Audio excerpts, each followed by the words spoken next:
अस्सलाम वालेकुम नाज़रीन। आज की इस वीडियो में हम आपको सुनाने जा रहे हैं तारीख़ का सबसे अजीम और सबक आमोज़ वाक़या, हज़रत मूसा अलैहिस्सलाम और फ़िरौन का किस्सा। ये वाक़या कुरान पाक में कई मकामात पर बयान हुआ है, ख़ास तौर पर सूरह अल-आराफ़, सूरह ताहा, सूरह क़सस और सूरह यूनुस में। आइए इस ईमान अफ़रोज़ कहानी का आगाज़ करते हैं। मिस्र का बादशाह फ़िरौन इंतहाई ज़ालिम था। उसने बनी इसराइल को ग़ुलाम बना रखा था। एक दिन उसके नजूमियों ने कहा कि बनी इसराइल में पैदा होने वाला एक लड़का उसे हलाक करेगा। हवाला सूरह क़सस।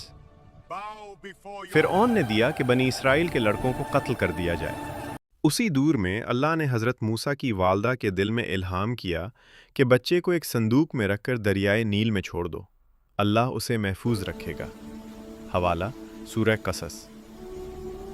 संदूक बहता हुआ फ़िरौन के महल पहुंचा। फ़िरौन की बीवी आसिया ने बच्चे को देखा और मोहब्बत दिल में आ गई। वो बोली, ये बच्चा आंखों की ठंडक है, इसे कत्ल ना करो। हवाला सूरह क़सस। यूं फ़िरौन के घर में वही बच्चा परवरिश पाया जिससे फ़िरौन डरता था।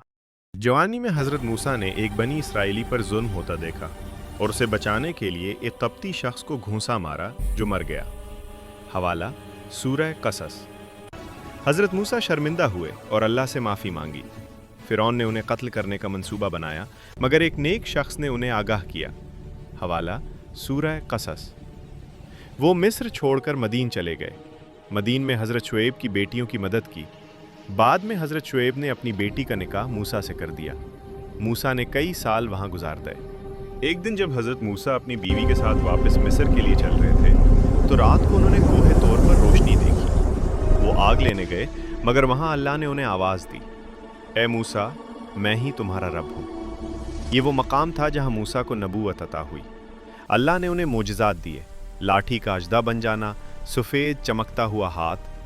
अल्लाह ने फरमाया, जाओ फ़िरौन को मेरा पैगाम पहुँचाओ। हज़रत मूसा और उनके भाई हारून फ़िरौन के महल पहुँचे। उन्होंने नरमी से हक़ की दावत दी। हवाला सूरह ताहा। फ़िरौन ने कहा, मैं तुम्हारा रब हूँ सबसे बड़ा। हवाला सूरह नाज़िआत। फ़िरौन ने जादूगरों को मुकाबले के लिए बुलाया। जादूगरों ने रस्सियों को सांप बना दिया, लेकिन जब मूसा ने अपनी लाठी डाली तो वो सब को निगल गई। जादूगर फौरन सजदे में गिर गए और ईमान ले आए। हवाला सूरह ताहा।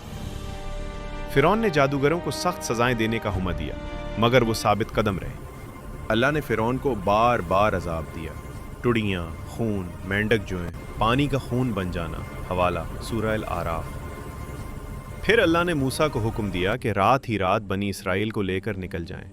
वो खामोशी से निकल गए। जब फ़िरौन को पता चला तो वो फ़ौज लेकर पीछे भागा। हज़रत मूसा और बनी इसराइल समंदर के किनारे पहुँचे तो पीछे से फ़िरौन की फ़ौज भी आ गई। लोग घबरा गए। अल्लाह ने हुक्म दिया कि अपनी लाठी समंदर पर मारो। समंदर फट गया। हवाला सूरह शोरा। पानी दोनों तरफ दीवारों की तरह खड़ा हो गया और दरमियान में खुश्क रास्ता बन गया। बनी इसराइल गुजर गए। जब फ़िरौन अपनी फ़ौज के साथ अंदर दाखिल हुआ तो समंदर दोबारा बंद हो गया और फ़िरौन गर्क हो गया। हवाला सूरह यूनुस। मरते वक्त उसने ईमान लाना चाहा, मगर उसका ईमान कबूल ना हुआ। नाजरीन, ये वाक़या हमें बताता है कि जुल्म हमेशा मिट जाता है। अल्लाह के नेक बंदे कभी अकेले नहीं होते। अल्लाह का वादा सच्चा है। फ़िरौन जैसे ताकतवर बादशाह भी अल्लाह के सामने बेबस है। कुरान में इन वाक़यात का मकसद सिर्फ तारीख़ सुनाना नहीं, बल्कि हमारी ज़िंदगियों को बेहतर बनाना है। मैं हिदायत पैदा करना है। अगर वीडियो पसंद आए तो लाइक करें, शेयर करें और मज़ीद इस्लामी वाक़यात के लिए चैनल को सब्सक्राइब करें। अल्लाह आपको अपनी हिफ्ज़ व अमान में रखे।